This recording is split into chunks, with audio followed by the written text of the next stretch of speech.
Zee 24 तास एक पाऊल पुढे। आजकालच्या नेत्यांच्या मुखात केवळ लोकशाही आहे आणि मांडवात मात्र राजेशाही दिसते आहे, असं का होतं याविषयी आपण चर्चा करतो आहोत।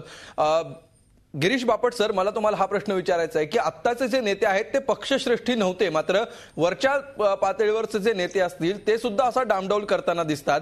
भाजपचं तुमचं उदाहरण द्यायचं झालं तर गडकरींचं लग्न संपूर्ण महाराष्ट्राने बघितलं, कशा प्रकारे तिकडे जेवणावळी उठलेल्या होत्या।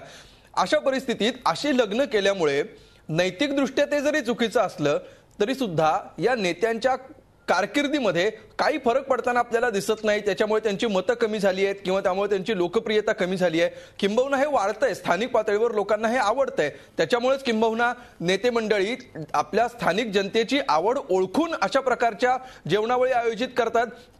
अन्यथा जेवणावळींना पैसे घालवायचे आणि शिवाय लोकप्रियता कमी करून घ्यायची, असा खोळेपणा करण्याएवढे दूधखोळे नेते मंडळी असण्याची शक्यता कमीच मला वाटते। काय म्हणाल तुम्ही यावर? नाही, मतं कशी कमी होतील? जेवायला घातलं की मतं वाढतायत उलट। हा, मी तेच म्हणतो, म्हणजे हे का नैतिकदृष्ट्या हे चुकीचं आहे, हे कधी सिद्ध होणार, कशातून सिद्ध होणार? माझं त्याच्यातलं स्पष्ट मत आहे की हे मी समजू शकतो की मी पण आमदार आहे, माझ्या मुलाची मुंज झाली तर 1000-1200 लोक आले होते, तेवढे येणार। समजा मी नगरसेवक होतो, माझं लग्न झालं तेव्हा 1000-1200 लोक आले होते, पण 50,000 1,00,000 हे जे आहे हे संपत्तीचं प्रदर्शन आहे। आणि ह्याच्यामध्ये शंकरराव मोहिते पाटलांनी जे घातलं होतं ते स्वतःच्या खर्चाने केलं होतं, पण आता आयजीच्या जीवावर बायजी उदार दाखवायचं की माझं मंगल कार्यालय आहे, मी खर्च करतो आहे।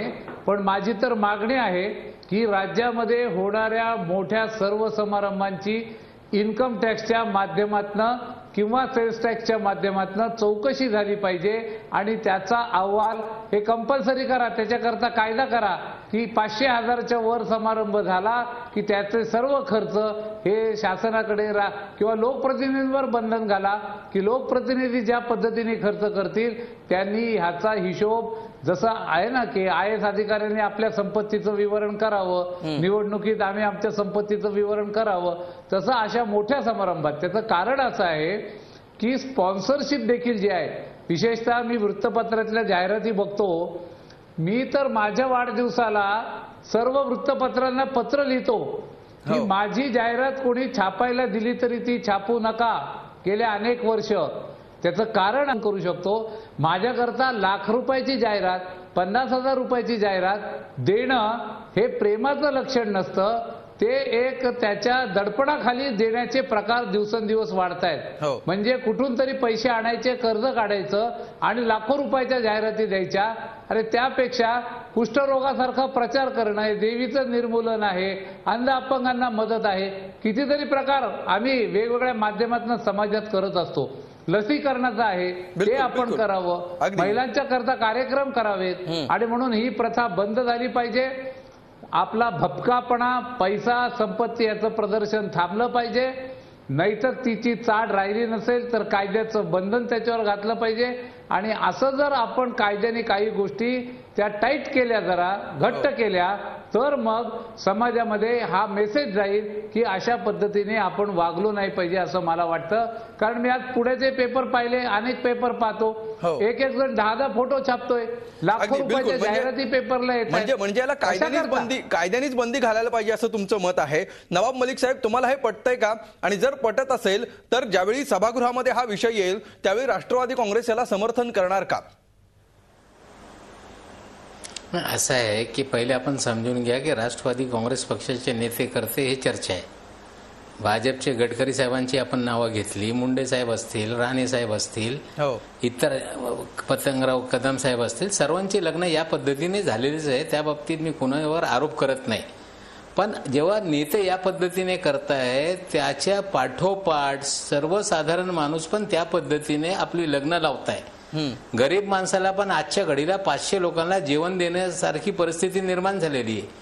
म्हणजे लोक लग्नासाठी कर्जबाजारी होत आहेत। त्यासाठी नेत्यांनी आदर्श पाळला पाहिजे, साधेपणाने स्वतःचे घरातले कार्यक्रम केले पाहिजे, समाजामध्ये उदाहरण निर्माण होतील। पण ते होत नाहीये म्हणून तर केली ते होऊ शकते, पण ते होत नाहीये म्हणून तर गिरीश बापट त्याच्याविषयी कायदा करा म्हणतात। जरा ऐका एक असा आहे की पवार साहेबांनी उल्लेख केल्यानंतर मला वाटते कुठेतरी समाजामध्ये म्हणजे राजकीय लोक सावधगिरीने वागतील. कायदा येत असतील तर कायदा करण्याबाबत माझे तर स्पष्ट मत आहे की आम्ही त्या कायद्याला पाठिंबा देऊ. हे म्हणजे नेत्यांनी नाही, कुठल्याही माणसांनी अपाट खर्च करून लग्न लावू नये, ज्याच्यामुळे समाजामध्ये अडचण निर्माण होते, गरीब माणसाला त्रास होते, त्याला पण तसं करावं लागतंय. त्यासाठी कायदा आला तर सर्वांसाठी आमच्या पाठिंबा निश्चितपणाने राहणार आहे. अगदी. सप्तर्षी, काय म्हणाल तुम्ही? नवाब मलिक असं म्हणतात की पवार साहेबांनी आता आवाहन केले, भविष्यामध्ये कदाचित याच्यावरून धडा घेतील लोक आणि शहाणे होतील. तुम्हाला असं वाटतंय का की नजीकच्या भविष्य काळामध्ये लोक शहाणे होतील आणि कुठलाही कायदा किंवा कायद्याचं बंधन न आणता सुद्धा ही परिस्थिती बदलू शकेल? नाही, मला वाटतं कायद्याचं बंधन पाहिजे आणि शिवाय याची चर्चा करून याची अप्रतिष्ठा केली पाहिजे. अशा प्रकारांची अशा दोन बाजूने जावं लागेल. आता थोड्याच दिवसात आपल्याला कळेल की गिरीश बापट जे विधेयक आणतायत त्याचं कायद्यात रूपांतर करायला प्रत्येक पक्षाचे नेते काय करतात. कारण त्यांच्या अंतर्गत दबाव आणि त्यांना समाजाचा दबाव, यात जर समाजाचा दबाव वाढला तर त्या विधेयकाचं रूपांतर कायद्यात होऊ शकतं. आणि शेवटी कायदा आणि नीतिमत्ता यात फार कमी अंतर असतं. समाजाला ते नकोसं जे होतं त्यालाच कायद्याचं बंधन येतं. तर हे नकोसं झालेलं आहे, कायद्याची वेळ आलेली आहे आणि असा कायदा झाला पाहिजे असं मत आहे. परंतु प्रथमतः अप्रतिष्ठा झाली पाहिजे अशा गोष्टींची. आता आपला जो समाज म्हणून आपण बघतो त्याच्यावर फार जबाबदारी नाही, कारण तो कित्येक हजारो वर्ष शेकडो वर्ष या सरंजामशाहीतच वावरलेला आहे. आता गावामध्ये जर तुम्ही कुठल्याही छोट्या गावात गेला आणि विचारलं गावातला मोठा माणूस कोण, तर तो एक काही नाव सांगतो. तर का मोठा, तर त्याच्या मुलीच्या लग्नात त्यांनी सर्वांना 2-2 लाडू वाढून दिले होते.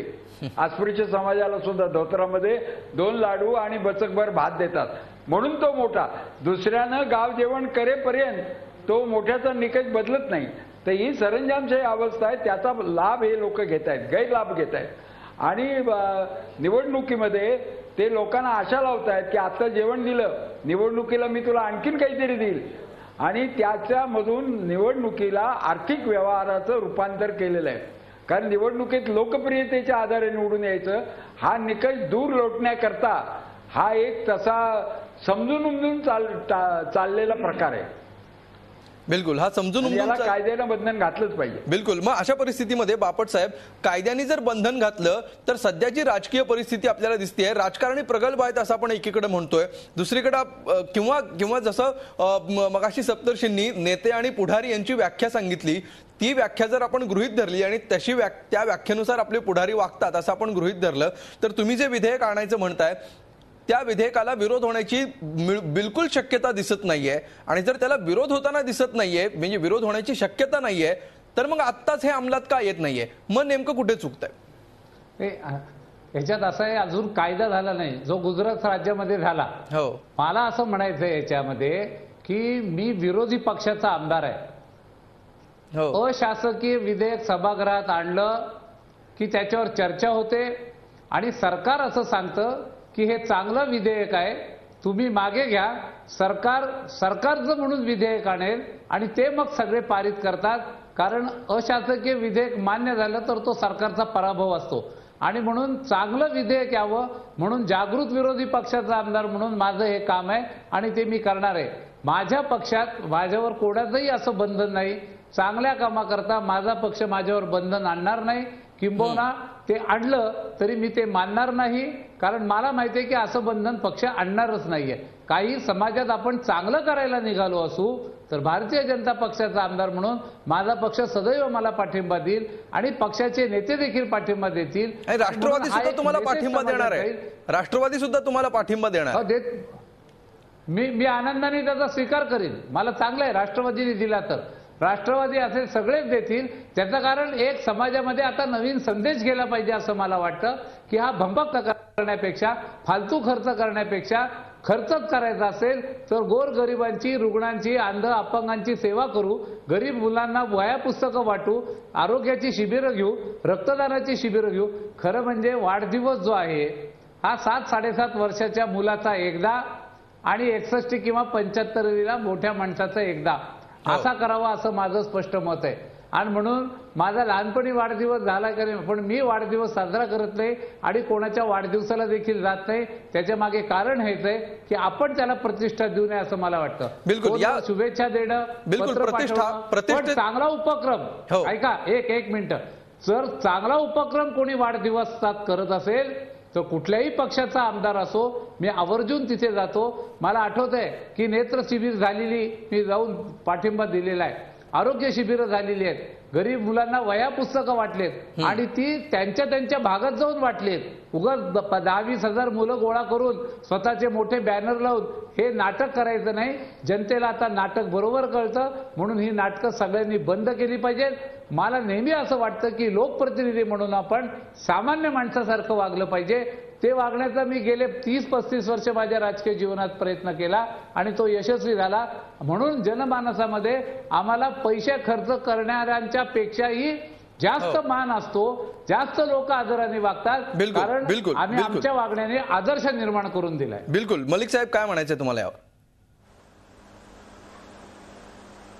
फोन कट झाला. मलिक साहेब यांचा फोन कट झालेला. काही वेळातच आपण पुन्हा एकदा त्यांच्याशी संपर्क प्रस्थापित करूया. मगाशी कुमार सप्तर्षींनी जो मुद्दा उपस्थित केलेला होता की याच्या विरुद्ध कायदा तर व्हायला हवाच, मात्र त्याचबरोबर असे प्रकार करणाऱ्यांची अप्रतिष्ठा सुद्धा व्हायला हवी. कायदा जेव्हा होईल तेव्हा होईल, मात्र ही अप्रतिष्ठा व्हायला हवी आणि याच्यातून कशा प्रकारे हे प्रकार थांबवले जाऊ शकतात याविषयी आपण बोलूया. एका ब्रेक नंतर ही चर्चा आपण सुरू ठेवूया. झी 24 तास, एक पाऊल पुढे.